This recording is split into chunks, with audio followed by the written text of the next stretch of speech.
Course in Miracles, Original Edition, Text, Chapter 21, The Inner Picture, Section 1, Introduction.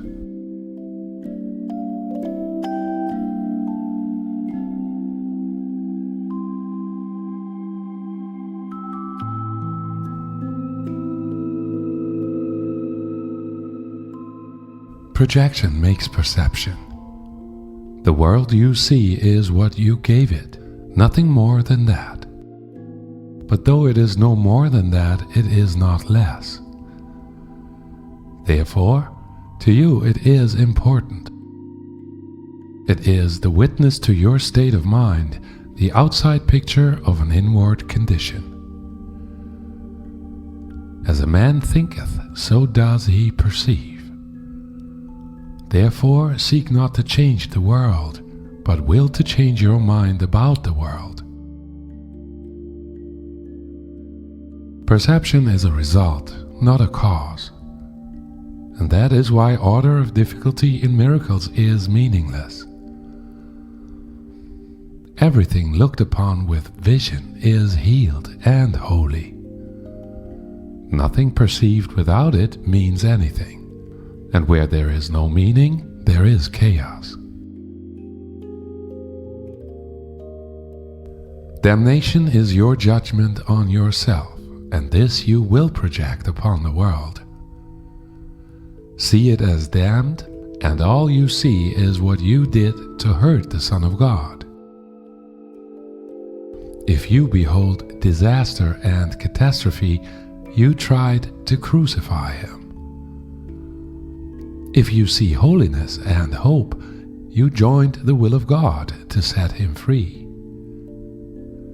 There is no choice that lies between these two decisions, and you will see the witness to the choice you made and learn from this to recognize which one you chose. The world you see but shows you how much joy you have allowed yourself to see in you and to accept as yours. And if this is its meaning, then the power to give it joy must lie within you.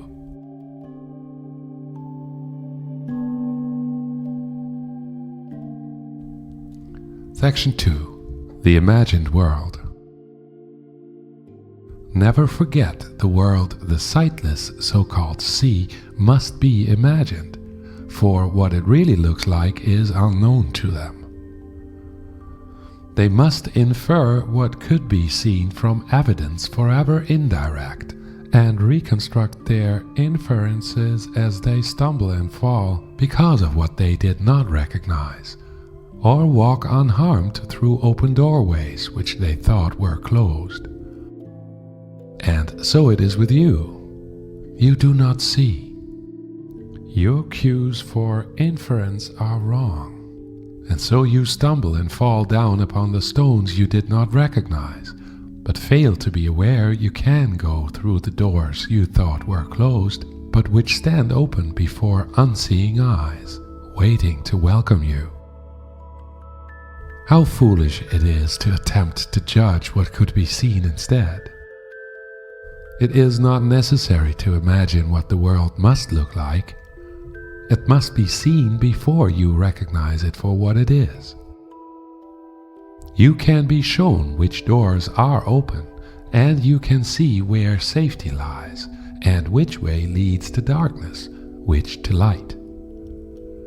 Judgment will always give you false directions, but vision shows you where to go.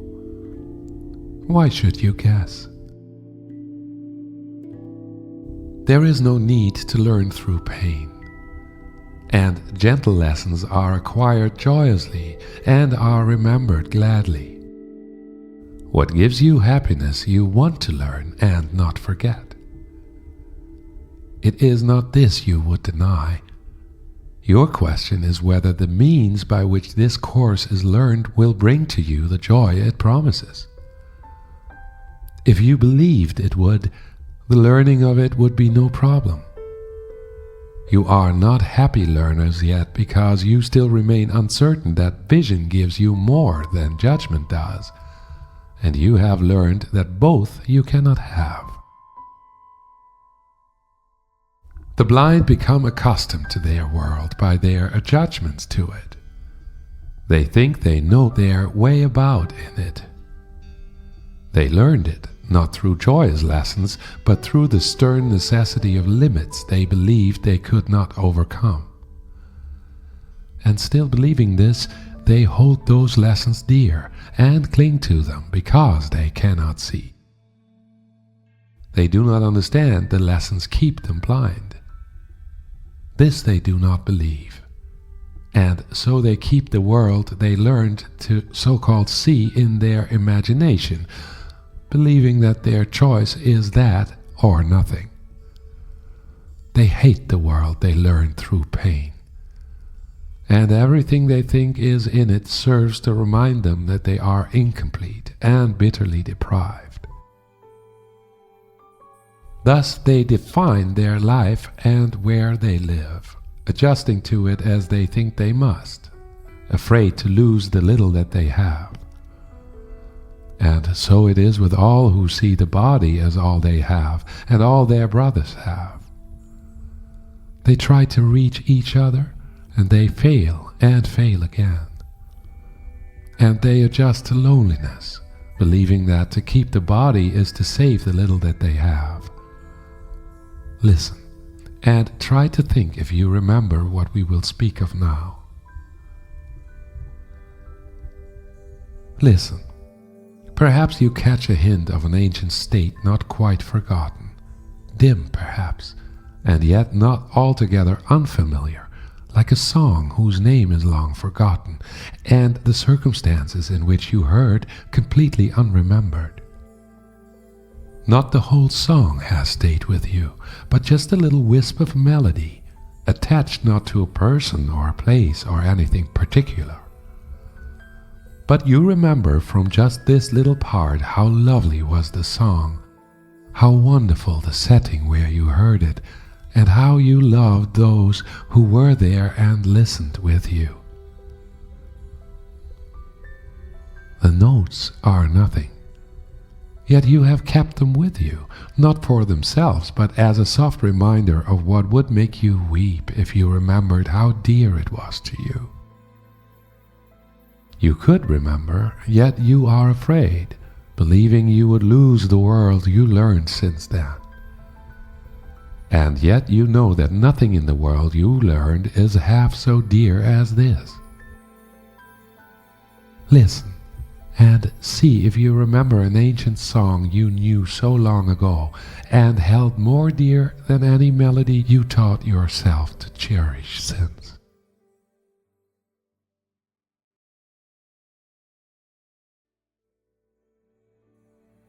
Beyond the body, beyond the sun and stars, past everything you see and yet somehow familiar, is an arc of golden light that stretches as you look into a great and shining circle.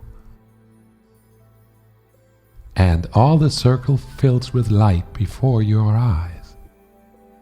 The edges of the circle disappear, and what is in it is no longer contained at all.